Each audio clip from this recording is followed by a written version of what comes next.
বোন আমার, 12 বছর 15 বছর বয়সে তুমি কেন বিবাহের পূর্বে আরেকজনকে তোমার শরীর ধরতে দাও?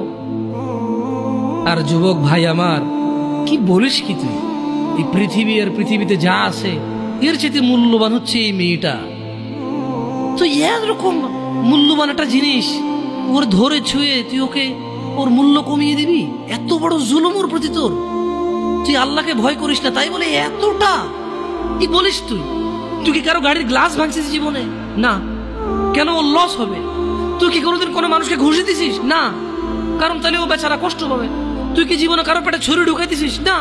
ও মরে যাবে, তাহলে ওর ফ্যামিলি ক্ষতিগ্রস্ত, লসে পড়ে যাবে। তুই কি কারো টাকা মারছিস কোনোদিন? না। তাহলে ওর ফ্যামিলি টাকার কারণে কষ্ট পাবে। তাহলে তুই কেন এত ছোট ছোট বিষয়গুলো খেয়াল রাখিস যে আরেকজনের লস হবে? তাহলে তুই এই মেয়েটার জীবনটাকে তুই কি করলি? তুই পুরো পৃথিবী আর পৃথিবীতে যা আছে সবকিছু বিক্রি করলে যে সম্পদ হবে, সবকিছু অর্জন করলে যে অর্জন হবে, এর চাইতে মূল্যবান তুই ওকে সতীত্ব থেকে বের করে নিয়ে আসলি?